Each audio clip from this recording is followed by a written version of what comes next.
मित्रों, नमो नमः। संस्कृत विषय के अध्ययन के लिए तैयारी के लिए बने हुए इस निःशुल्क YouTube चैनल संस्कृत कौमुदी में मैं संजय मौर्य आप सभी लोगों का हार्दिक स्वागत करता हूं। मित्रों, हम लोग अध्ययन कर रहे हैं महाकवि बाणभट्ट विरचित कादंबरी के प्रारंभ में लिखे हुए 20 श्लोकों का, और हम लोग कल की कक्षा तक इन 20 श्लोकों में से क्रमशः 11 श्लोकों तक का अध्ययन कर चुके हैं, और अब आज की कक्षा का इस 12वें श्लोक से अध्ययन प्रारंभ करना है। तो आप सभी लोग अपनी पुस्तक कादंबरी के प्रारंभ में लिखे हुए मंगलाचरण इत्यादि का यह 12वां श्लोक ओपन कर लीजिए। चलिए अध्ययन प्रारंभ करते हैं। तो एक बार इसको पढ़ लेते हैं हम लोग। कह रहे हैं महाकवि बाणभट्ट कि जगुः गृहे अभ्यस्त समस्त वांगमयहि स सारिकहि पंजरवर्तिभिः शुकहि निगृह्यमाणा वटवः पदे पदे यजुंसि सामानि च यस्य शंकिताः। इस श्लोक में मित्रों महाकवि बाणभट्ट, कविताकारण केसरी बाणभट्ट अपने पूर्वज कुबेर की विद्वता को, इसमें उच्च कोटि की विद्वता को बता रहे हैं। अब किस प्रकार से बता रहे हैं आइए देखते हैं। तो कह रहे हैं कि जगुह को मित्रों हो जाएगा गायंती अर्थात गाते हैं, तो इसको भी हम लोग छोड़ देते हैं, गाते हो तो अंत में हो जाएगा। अब गृह अर्थात घर में, है ना, घर में, तो किसके घर में, प्रश्न उठेगा ना, घर में, किसके घर में। तो अभी से मित्रों हम लोग यह अपना लेते हैं कि जिसके घर में, तो यह सर्वनाम आया हुआ मित्रों कि जिसके घर में। तो प्रश्न उठता है कि किसके घर में, तो क्या हो जाएगा मित्रों, कुबेर के घर में, कुबेर के घर में। एक चीज अभी से हम लोग दिमाग में बैठा ले मित्रों, जो हम लोगों ने कल 10 और 11 श्लोकों का अध्ययन किया। 10वें श्लोक में तो बस महाकवि बाणभट्ट ने यह बताया है कि इस वात्स्यायन वंश में जन्मे कुबेर, और फिर 11वें श्लोक में भी उनकी प्रसिद्धि के बारे में, विद्वत्ता के बारे में, प्रसिद्धि के बारे में उन्होंने बताया है। अब इस श्लोक में भी वैसे कुबेर की ही चर्चा चल रही है, कुबेर की ही विद्वत्ता को प्रदर्शित कर रहे हैं, व्यक्त कर रहे हैं। ठीक, तो जिसके अर्थात कुबेर के घर में, घर में यहां हटा देते हैं, घर में कि यहां पर तो यहां लिखा हुआ ही है। करे कुबेर, जिस कुबेर के घर में अभ्यस्त समस्त वांगमयहि, अर्थात कर है कि समस्त, अभ्यस्त मतलब क्या हो जाएगा मित्रों, पारंगत, और समस्त वांगमयहि अर्थात संपूर्ण विद्याओं में पारंगत, है ना, संपूर्ण विद्याओं में पारंगत।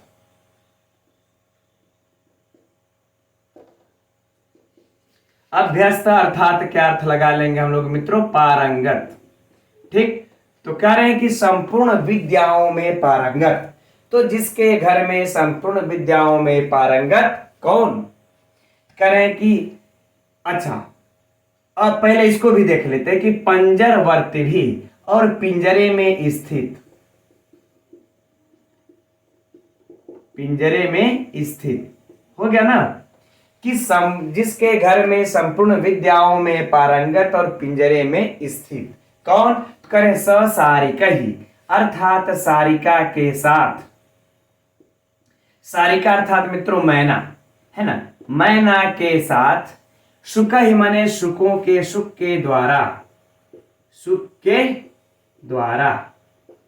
ठीक है ना, तो कह रहे हैं कि सारिका मैना के साथ शुकों के द्वारा। पदे पदे, पदे पदे माने पद पद पर, पद पद पर कह ले या कदम कदम पर। निगृह्यमाणा, निगृह्यमाणा मतलब टोके जाते हुए या फिर नियंत्रित किए जाते हुए।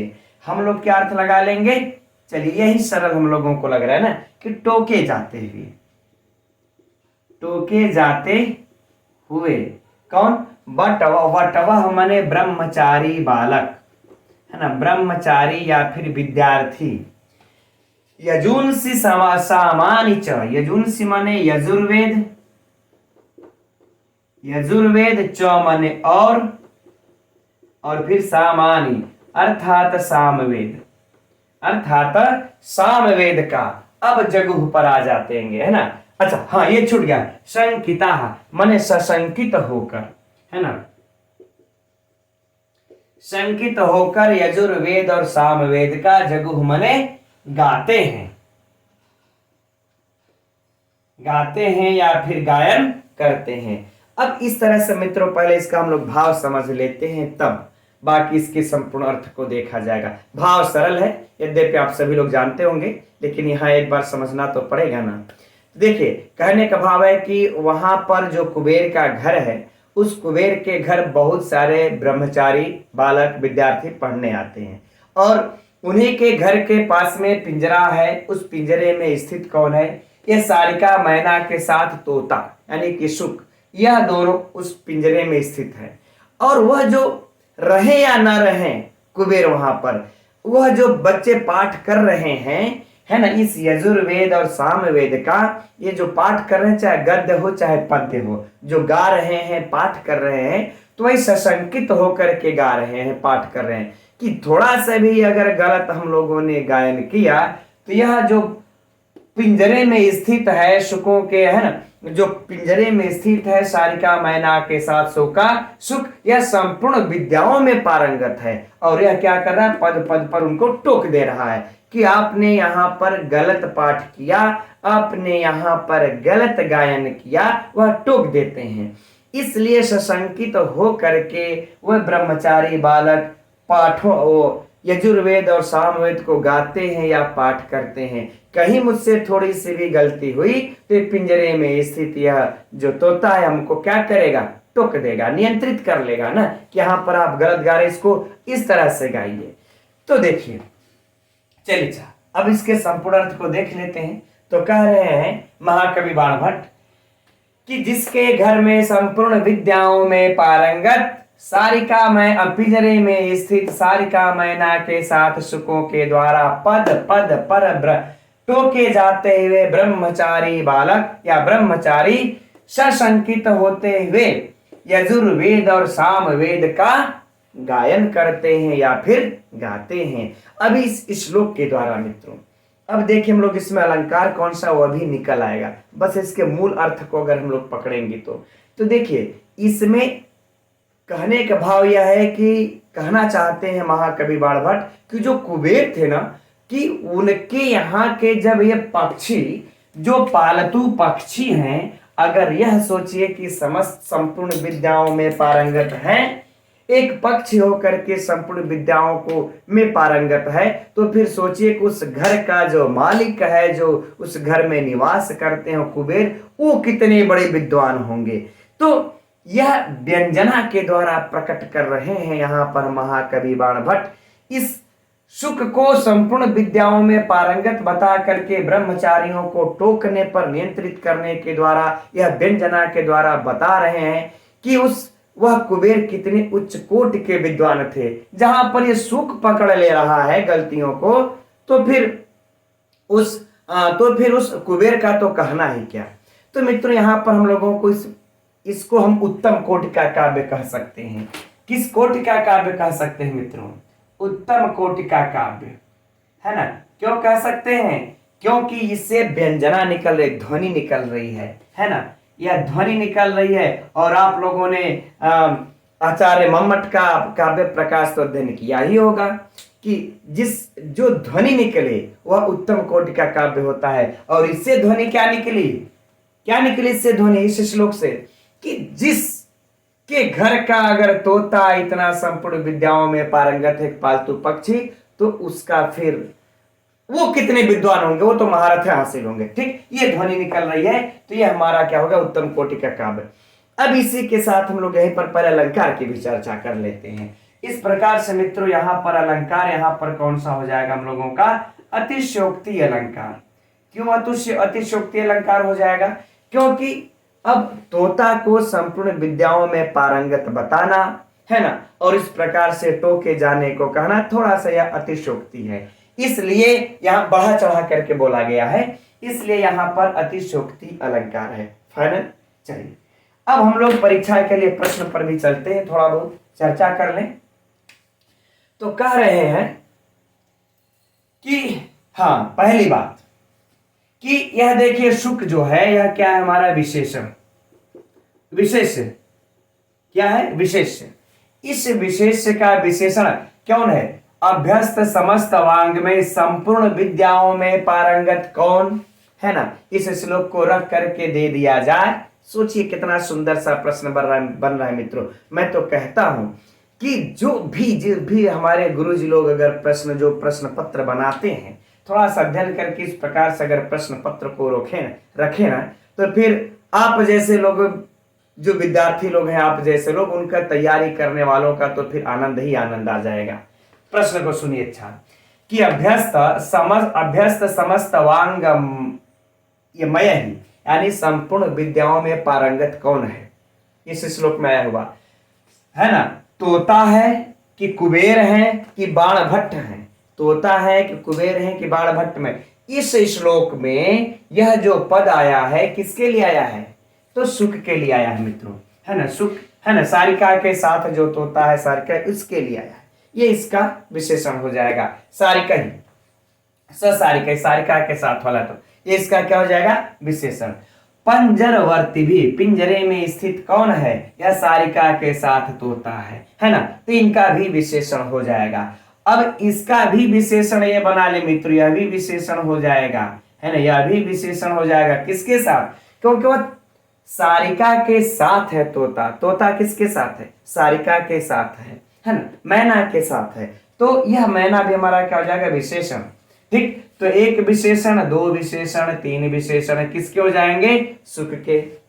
आगे बातें समझ में। तो अगर विशेषण पूछ दे तो, और चाहे यह पूछ दे संपूर्ण विद्याओं में पारंगत कौन, तो तोता। आगे बातें समझ में, राइट। चलिए, अब ये प्रश्न हो गया हम लोगों का। अब आ गया प्रश्न ये वाला, है ना, कि किसके घर के, प्रश्न सुनिएगा, किसके घर के तोता संपूर्ण विद्याओं में पारंगत है, कुबेर के घर के कि बाण भट्ट के घर के, है ना, कि अब दे अर्थपति पाशुपति कुछ भी दे सकता है इनके वंश वृक्ष में से, है ना। तो क्या हो जाएगा, कुबेर के घर के जो तोता है वह जो है संपूर्ण विद्याओं में पारंगत है ना। प्रश्न बन रहा है, और देखिए कितने सटीक सुंदर से प्रश्न ये सब बन रहे हैं, है ना। अच्छा, अब यह बताइए कि किसके घर के ब्रह्मचारी बालकों को पद पद पर गलत बोलने पर तोता टोकते थे, तो किसके मित्रों, कुबेर के। यह भी वैसा ही हो जाएगा। अब एक चीज मोस्ट और भी इसमें से हम आप लोगों को साहित्य से प्रश्न बता रहे हैं मित्रों, वह यह है कि कभी बाण भट्ट के वंश में, बाण भट्ट का जो वंश वृक्ष है, इसमें किसको उच्च कोटि का विद्वान सबसे ज्यादा माना जाता है, तो सबसे ज्यादा मित्रों जो यहां से वात्स्यायन वंश में इधर चला है, हम उधर वत्स दधीची की बात और दधीची की बात नहीं कर रहे हैं यहां से, है ना। तो अगर जब जो ऑप्शन दे देगा, जैसे मान लेते अर्थपति दे दिया, पशुपति दे दिया इत्यादि, इसमें से निम्न में से किसको माना जाता है, तो मित्रों एकदम कुबेर को माना जाता है। एकदम नोट कर लीजिएगा, ये एकदम वेदों के प्रकांड विद्वान थे, यूं कह ले वेदों के संपूर्ण विद्वाओं के यह प्रकांड विद्वान थे कुबेर। आगे बातें समझ में। चलिए अब आगे बढ़ते हैं हम लोग, और इसमें कुछ व्याकरणात्मक टिप्पणियां हैं, ज्यादा नहीं, थोड़ा बहुत देख लेते हैं। तो यहां से देखते हैं, जगह, गई, लिट, और फिर मित्रों तिप्तस झी लगा लेंगे, है ना, तिप्तस झी अर्थात बहुवचन हो गया, कोई समस्या नहीं। गृह, घर में, ग्रह का ये तो प्रत्यय आप सभी लोग जानते होंगे, छोड़ देते हैं इसको। अभ्यस्त, अभिअस्कत, अभिअसधन कत, समस्त, कोई समस्या नहीं। वांगमय ही, यहां पर मित्रों मयट प्रत्यय है, आप सभी लोग देख सकते हैं, हम समझ रहे यहां पर आप लोगों को कोई भी समस्या नहीं होनी चाहिए ना, मयट प्रत्यय, राइट। तो वांगमय ही में अगर प्रत्यय पूछ दे तो मयट प्रत्यय, अभ्यस्त का तो वैसे ही नहीं पूछेगा, लेकिन फिर भी जान लेते अभिअस्कत। अब अगर पूरे में अगर पूछ दिया जाए मित्रों की समास कौन सा है ना, तो अभ्यस्त तो कौन सा हो जाएगा, बहुव्रीहि समास। क्यों, क्योंकि एक तो इसका विशेषण है ना, कि भाई समस्त विद्याओं में पारंगत कौन है, तोता, तो विशेष विशेषण।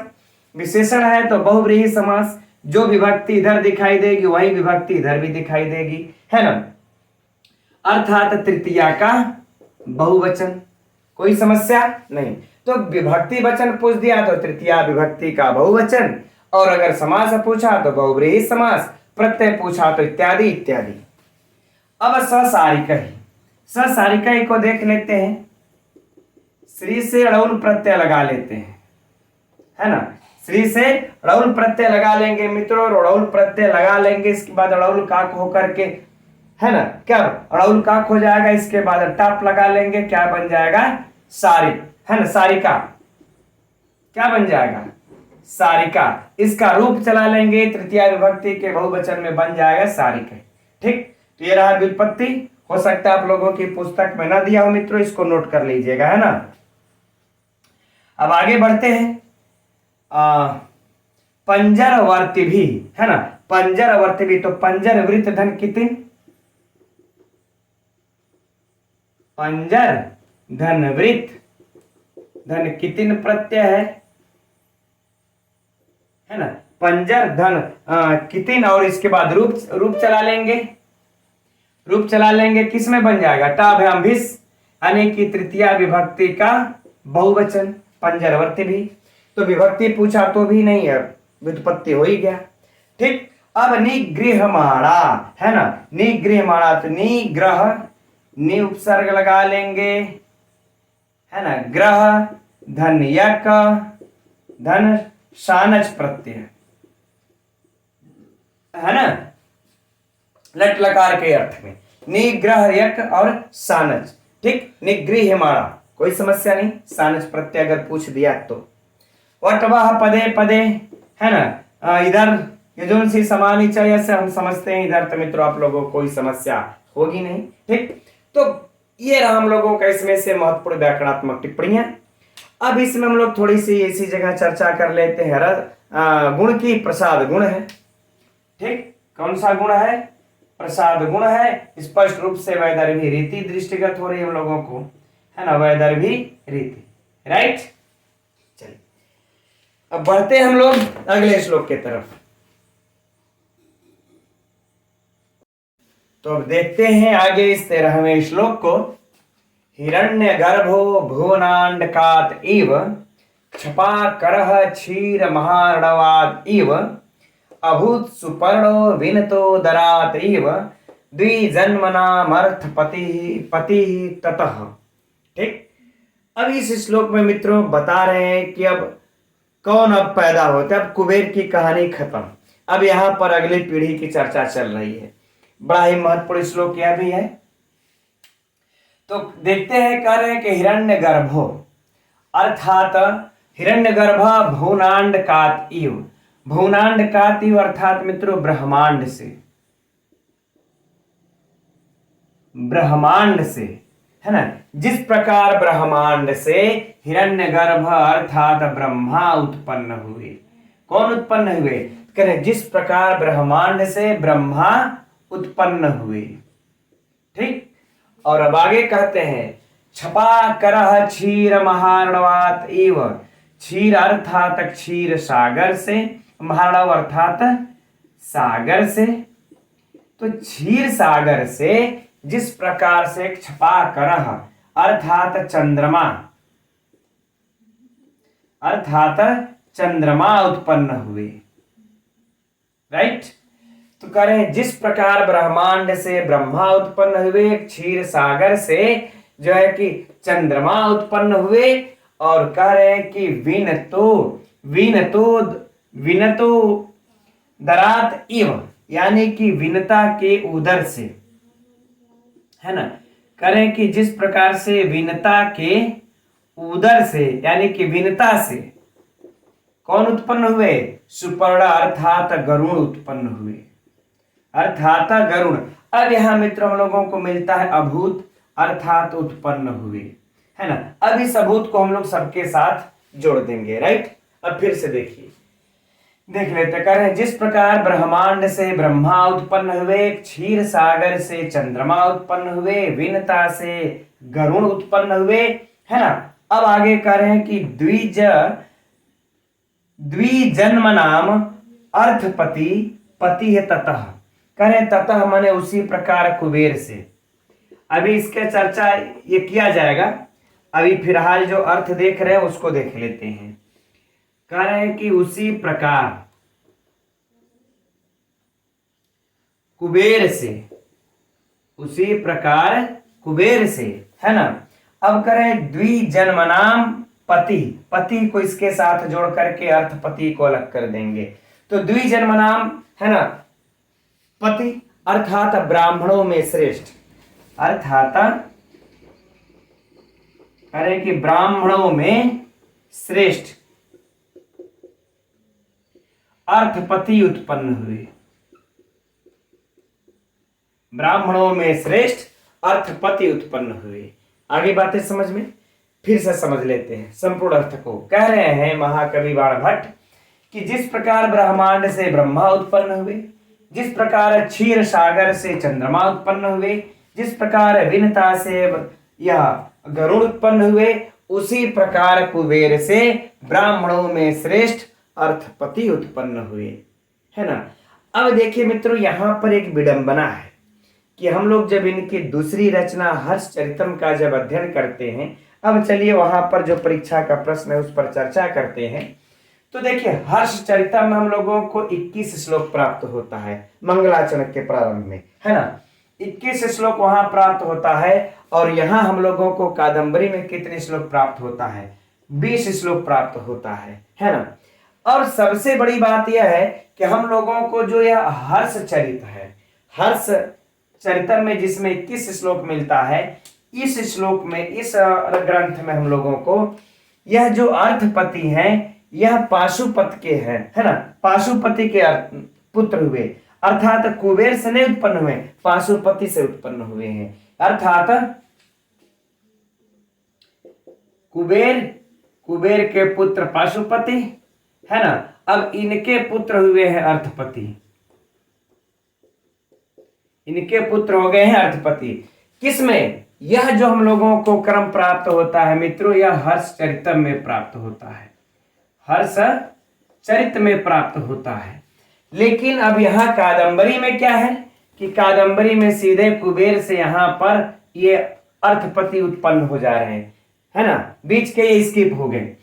तो ऐसा कहा जाता है कि देखिए यह जो बीच में एक श्लोक कहीं ना कहीं गायब हो गया होगा, इसलिए हमको समर्थन मिलता हम लोगों को, क्योंकि हर्षचरित्र में जब यह 21 श्लोकों में करते हैं तो कादंबरी में भी यह 21 श्लोकों में ही किए होंगे। और जस्ट इससे जो पहले वाला श्लोक है वह गायब हो गया है ना। इससे पहले वाला श्लोक वो कहीं भाई इतनी पुरान हो गया, कहीं ना कहीं वो मिसिंग हो गया। नहीं तो इस कादंबरी में भी 21 श्लोक होना चाहिए था। जब वहां पर हर्षचरित्र में 21 है तो यहाँ भी 21 होता, है ना। और बीच में एक नाम भी गायब हम लोगों को प्राप्त है, नाम भी गायब है। अच्छा, अगर कहीं यह यहाँ पर नाम लिख दिए होते, है ना, जो ये ततः लिख दिए हैं, अगर ये नाम लिख दिए होते कुबेर से, पाशुपत से, तो सारा मैटर ही क्लियर था। लेकिन यहाँ तो सर्वनाम का प्रयोग है। अब सर्वनाम में हम लोग अर्थपति और पाशुपति को ले कि कुबेर को ले, समस्या खड़ी हो जाती है ना।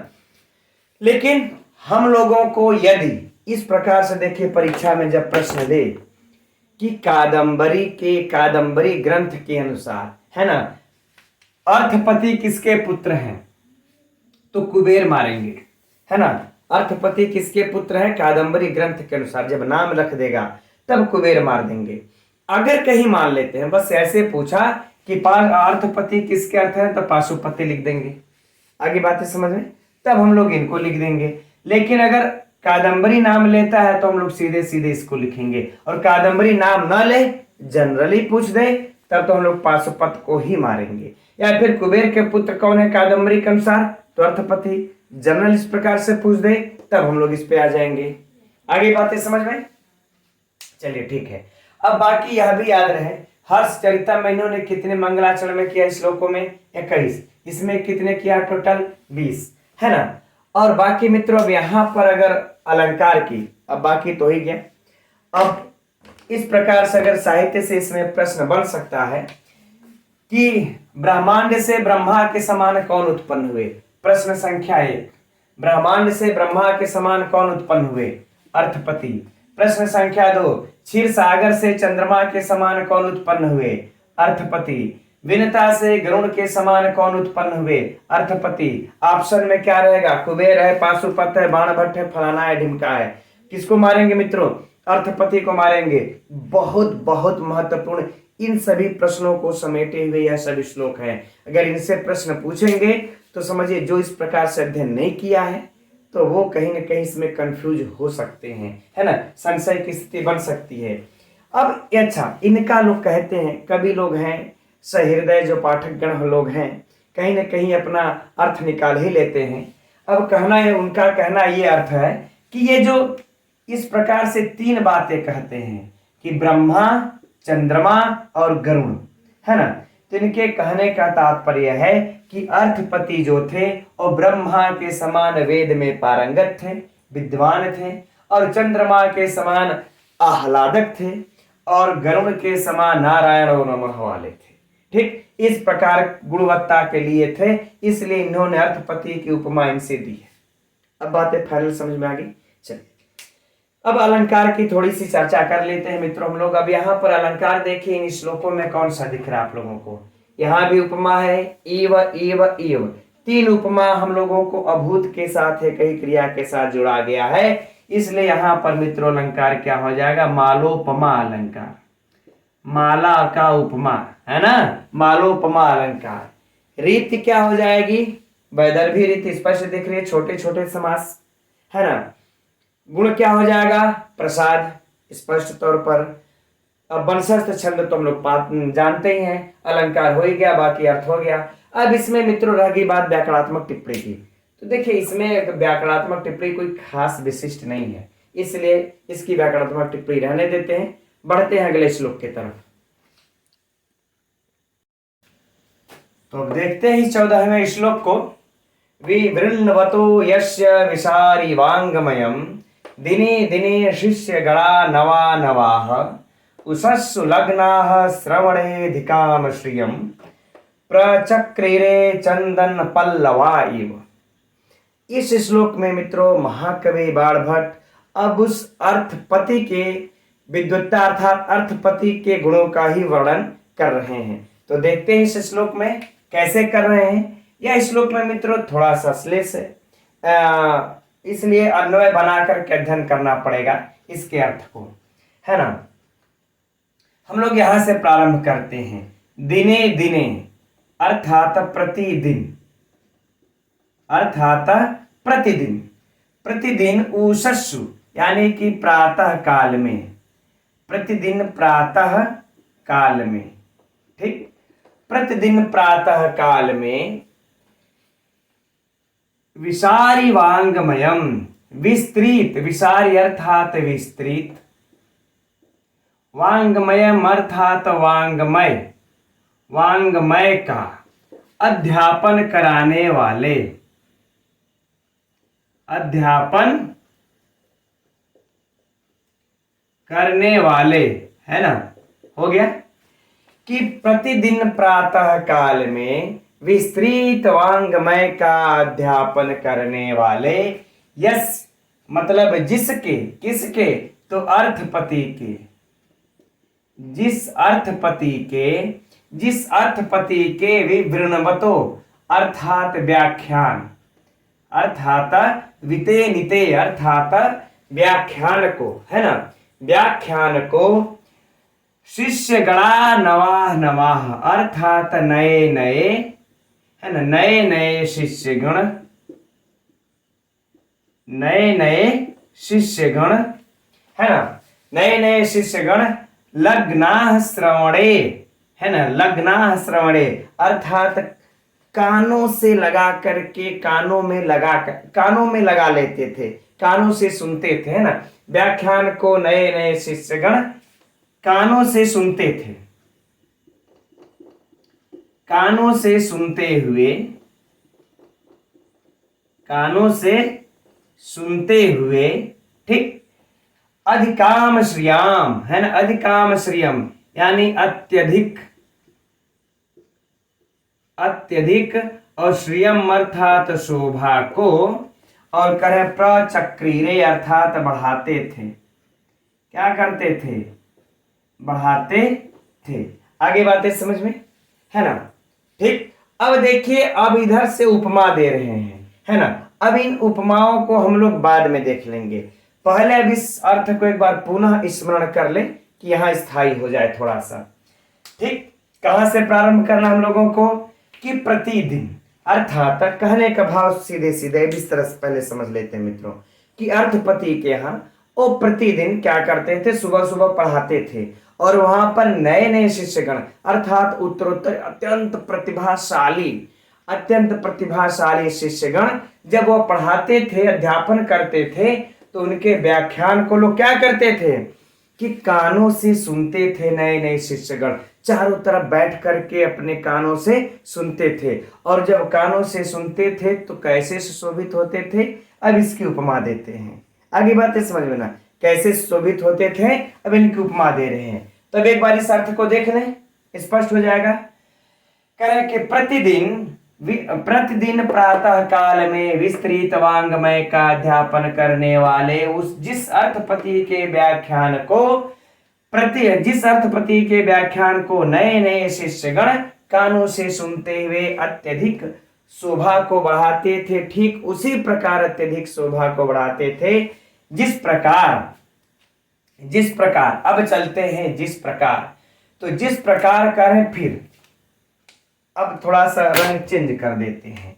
जिस प्रकार नए नए, है ना, जिस प्रकार नए नए प्रातः काल में, इसका भी फिर अर्थ ले लेंगे ना हम लोग, प्रातः काल में, ठीक, उषा काल में अर्थात प्रातः काल में, है ना, नए नए प्रातः काल में। अब चंदन पल्लवा अर्थात चंदन के पल्लव, है ना, चंदन पल्लव को, है ना। अब करें लग्ना श्रवणे, यानी कि कानों पर लगा लेते थे, यानी कि कानों पर लगाने से अत्यधिक शोभा को बढ़ाते थे। कौन? तो रमणियां। अब देखिए मित्रों, अब इस प्रकार से यहां पर श्लेष आ गया है। यहां पर लगना श्रवणे अपने कानों पर एक बार चंदन पल्लव लगाने से है, और यहां पर प्रातः काल तो मान लेते हैं दोनों के लिए हो जाएगा। अब देखिए इस तरह से समझिए, जो चंदन पल्लव होता है प्रतिदिन सुबह प्रातः काल में जब खिलता है तो बढ़िया सा रहेगा, नहीं तरोताजा दिखाई देगा। उषा काल में, नए नए प्रातः काल में चंदन पल्लव को जो रमणियां अपने कानों में लगा लेती हैं, है ना, सुंदरियां जब अपने कानों में लगा लेती हैं तो अत्यंत सुशोभित होंगी, है ना। बातें समझ में आ गई?